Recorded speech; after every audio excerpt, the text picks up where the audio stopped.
gente querida, bienvenidos a Cinex Libris de Cinelis. ¿Cómo se encuentran? Espero muy bien.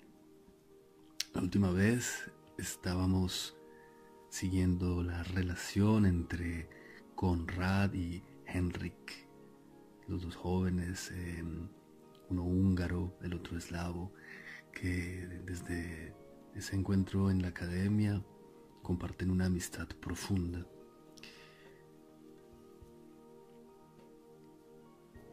Konrad era serio y pudoroso como cualquier hombre verdadero, incluso a los 10 años. Cuando los muchachos de la academia empezaron a volverse adolescentes y a hacer indecencias, tratando con triste fanfarronería de conocer los secretos de la vida adulta, Konrad hizo jurar a Henrik que ellos vivirían en la pureza.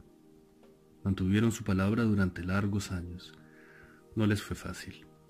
Se confesaban cada 15 días, preparaban juntos la lista de sus pecados, sus deseos se declaraban en la sangre, en los nervios. Los dos muchachos se volvían pálidos y se mareaban con cada cambio de estación, pero seguían viviendo en la pureza como si la amistad, cuya capa mágica cubría sus jóvenes vidas, pudiera compensarlo todo aquello que los demás, los curiosos y los impacientes, perseguían entre terribles sufrimientos que los conducían hacia los paisajes oscuros de los bajos fondos de la vida. Los dos vivían según un orden establecido por siglos de práctica y de experiencia.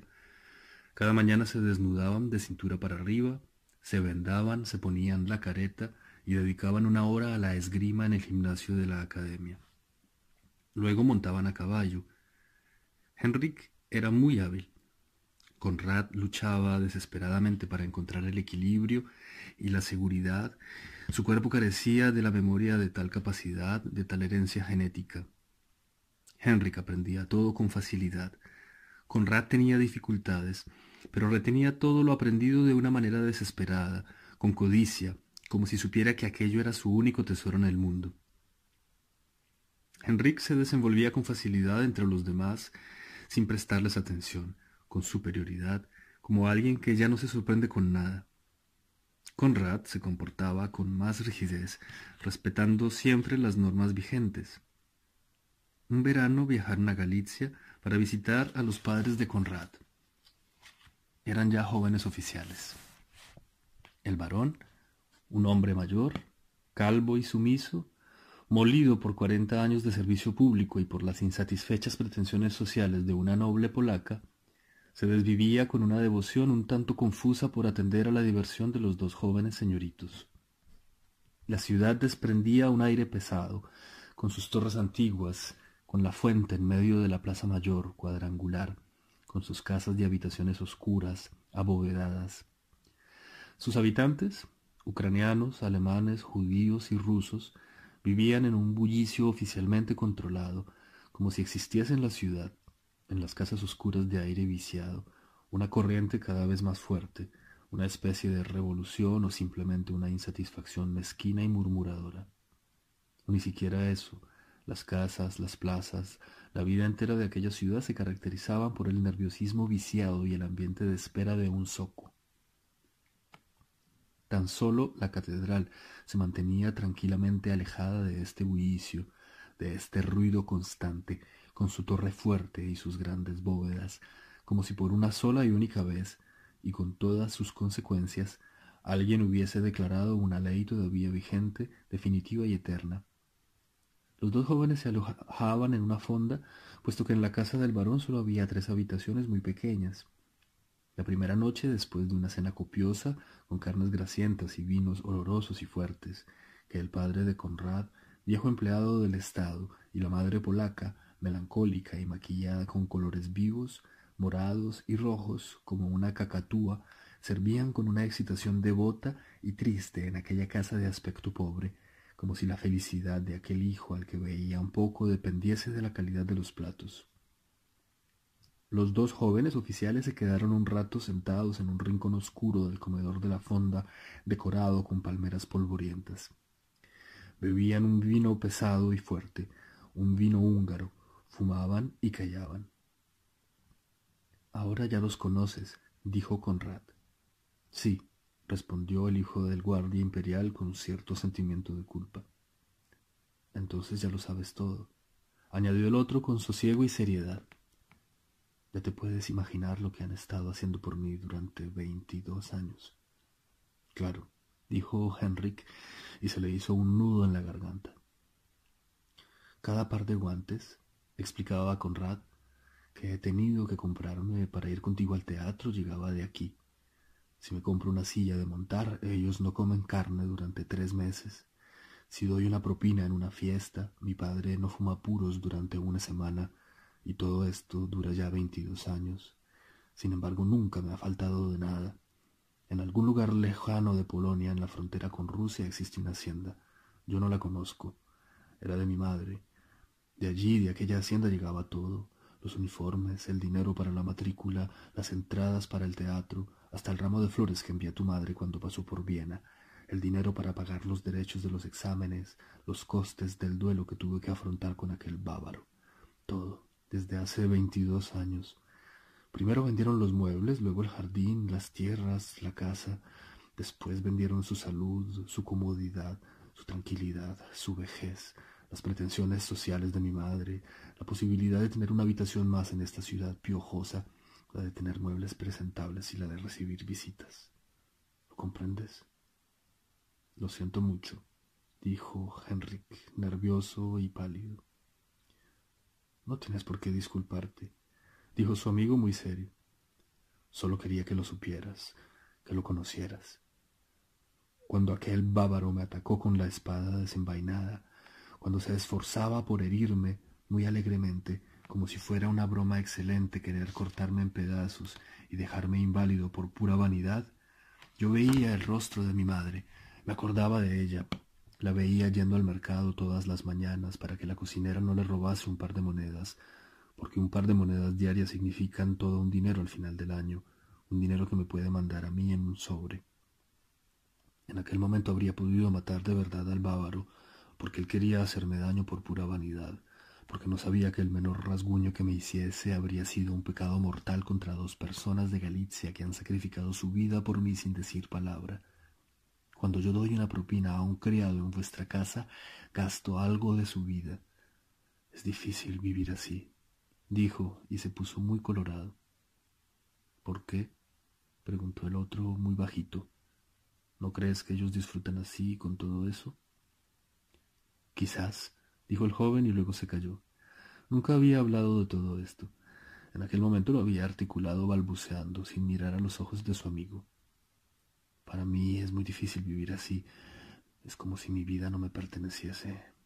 Cuando me pongo enfermo, me asusto, como si estuviese gastando algo que no es mío, como si mi salud no fuera mía. Soy soldado, me educaron para matar, para que me mataran, llegado el caso. Lo he jurado. Pero ellos, ¿para qué han soportado todo esto si a mí me pueden matar? ¿Lo comprendes? Ellos llevan 22 años viviendo en esta ciudad de aire viciado, donde todo huele tan mal como en una casa sucia, como en una posada de tercera categoría. Toda la ciudad huele a comida barata, a perfumes baratos y a camas sucias. Aquí viven ellos, sin protestar.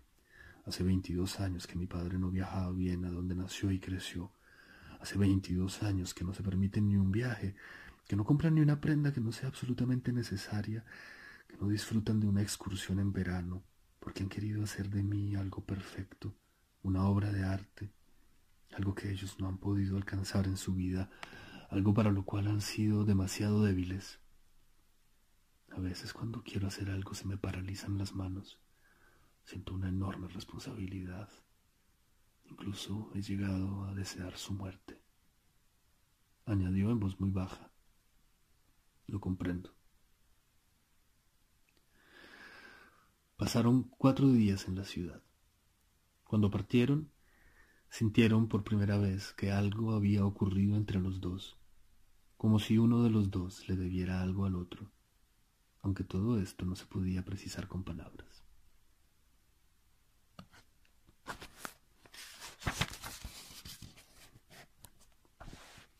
Capítulo 6.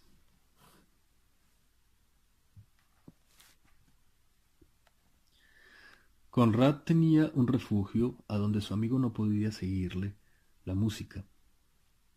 Era como si tuviera un lugar secreto, solo para él, donde nadie en el mundo pudiera alcanzarlo. Henrik tenía callos en los oídos.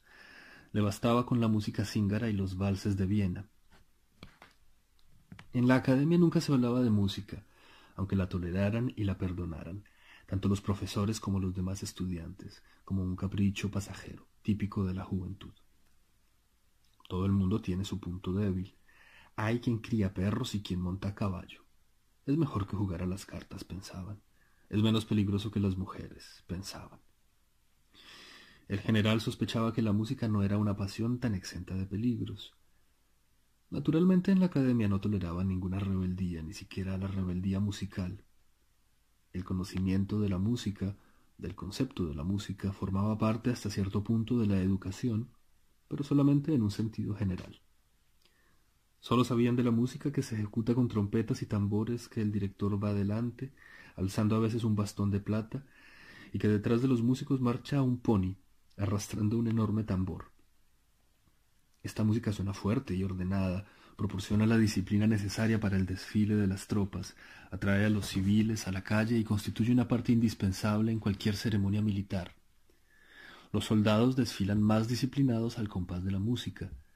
Aquella música era a veces divertida, a veces pomposa y festiva. Por lo demás, nadie en absoluto prestaba ninguna atención a la música. Conrad sí que palidecía cada vez que escuchaba música, cualquier tipo de música, incluso la más popular. Lo tocaba tan de cerca como si le estuvieran tocando el cuerpo de verdad. Palidecía, sus labios temblaban, la música le decía algo que los demás no podían comprender. Probablemente las melodías no le hablasen al intelecto. La disciplina en la que vivía, en la que había crecido, la disciplina que le había ayudado a obtener su lugar y su rango en el mundo, la disciplina que él mismo había elegido de manera voluntaria, como el creyente que escoge por sí solo la culpa y el castigo, esa disciplina desaparecía en tales momentos y su cuerpo tenso y crispado se relajaba. Era como cuando en las ceremonias militares, después de una larga revista de la tropa, se escucha la orden de descanso. Sus labios temblaban como si hubiese querido decir algo. En esos momentos se olvidaba por completo de dónde estaba. Sus ojos sonreían, miraba al vacío, no veía nada de lo que le rodeaba. No veía a sus superiores ni a sus compañeros, ni siquiera a las damas elegantes ni al público del teatro. Escuchaba la música con todo su cuerpo, con una atención parecida a la que presta un condenado en su celda al ruido de pasos que quizás lleven la noticia de su salvación. En esos momentos no oía a quienes se dirigían a él. La música rompía en pedazos el mundo a su alrededor, cambiaba las leyes establecidas de manera artificial durante unos instantes. En esos momentos, Conrad no era un soldado. Una noche de verano, mientras Conrad interpretaba en la mansión una pieza a 4 manos con la madre del general, sucedió algo. Estaban sentados en el salón antes de la cena. El guardia imperial y su hijo escuchaban la música respetuosos, sentados en un rincón con atención y paciencia, como cuando alguien dice: la vida está llena de obligaciones, la música también hay que soportarla, no es de buena educación contradecir a las señoras. La madre ejecutaba la pieza con pasión. Tocaban la polonesa fantasía de Chopin. Era como si todo se hubiese revuelto en el salón. El padre y el hijo sentían, sentados en sus sillones en aquel rincón, en su espera paciente y disciplinada, que en los dos cuerpos, en el cuerpo de Conrad y en el de la madre, estaba sucediendo algo. Era como si la rebeldía de la música hubiese elevado los muebles, como si una fuerza invisible hubiera movido las pesadas cortinas desde el otro lado de las ventanas. Era como si todo lo que había sido enterrado en los corazones humanos, todo lo corrompido y descompuesto reviviera, como si en el corazón de cada uno se escondiese un ritmo mortal que empezara a latir en un momento dado de la vida con una fuerza inexorable. Los oyentes disciplinados comprendieron que la música podía ser peligrosa. Los otros dos, la madre y Conrad, sentados al piano, no hacían caso de los peligros. La polonesa fantasía era tan solo un pretexto para desatar en el mundo unas fuerzas que todo lo mueven, que lo hacen estallar todo lo que la disciplina y el orden humanos intentan ocultar.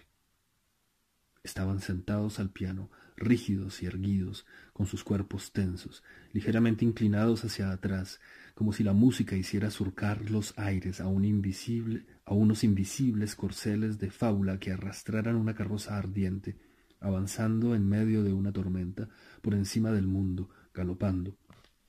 Y ellos dos parecían tener bien sujetas, con el cuerpo erguido y las manos firmes, las riendas de aquellas fuerzas desatadas. De repente la música terminó con un golpe seco. Un rayo de sol crepuscular penetró por la ventana abierta. En su halo luminoso bailaban unas motitas doradas de polvo, como si los corceles celestiales de la música ya lejana hubiesen levantado el polvo del camino del cielo que lleva a la nada y a la destrucción. Chopin, observó la señora francesa con la respiración entrecortada. Su padre era francés. Y su madre polaca, replicó Conrad y miró por la ventana, ladeando la cabeza. Era pariente de mi madre, añadió después sin darle importancia, como si aquella relación fuera algo vergonzoso. Todos le prestaron atención máxima, puesto que en su voz resonaba una tristeza como la que suena en la voz de los desterrados cuando hablan de su patria, de su nostalgia. El guardia imperial también observaba al amigo de su hijo con atención, como si lo estuviese mirando por primera vez. Por la noche, cuando se quedó a solas con su hijo en la sala de fumar, le dijo: Conrad no será nunca un soldado de verdad. ¿Por qué? Preguntó el hijo asustado. Sabía que su padre tenía razón. El guardia imperial se encogió de hombros. Seguía fumando, sentado con las piernas estiradas hacia la chimenea, mirando el humo del cigarro. Respondió con la certeza y la superioridad de los entendidos. Porque es diferente. El padre no vivía ya y pasaron muchos años hasta que el general comprendió el significado de la frase. Bien. La próxima vez continuaremos con el capítulo 7. Como han podido ver, nuestras partes en cada una de estas entregas de lectura no corresponden a los capítulos, porque los capítulos tienen extensiones diferentes que no corresponden siempre a lapsos de un cuarto de hora como yo lo he presentado, ¿no? Entonces, las partes que están indicadas en los videos no son las correspondientes a los capítulos. Chopin. Chopin es la pronunciación francesa, pero claro, podríamos decir sin ningún problema Chopin. Y sé que en Polonia dicen Chopina. Que bueno, yo lo pronuncio a la francesa, pero sin ningún problema podríamos decir Chopin, no hay inconveniente.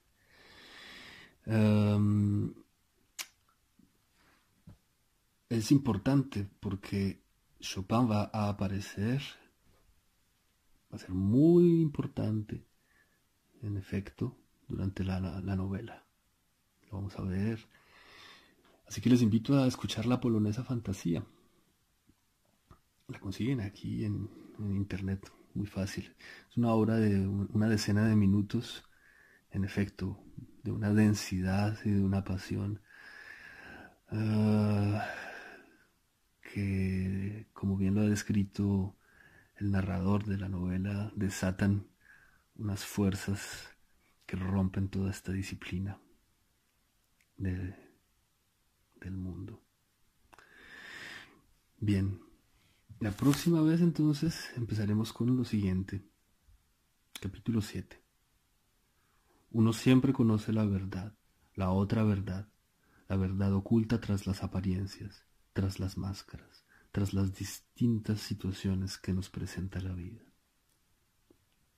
Los dos jóvenes habían crecido juntos, habían jurado. Muchas gracias, les deseo un excelente día, que estén muy bien, salud, paz, amor. Nos vemos en el espejo.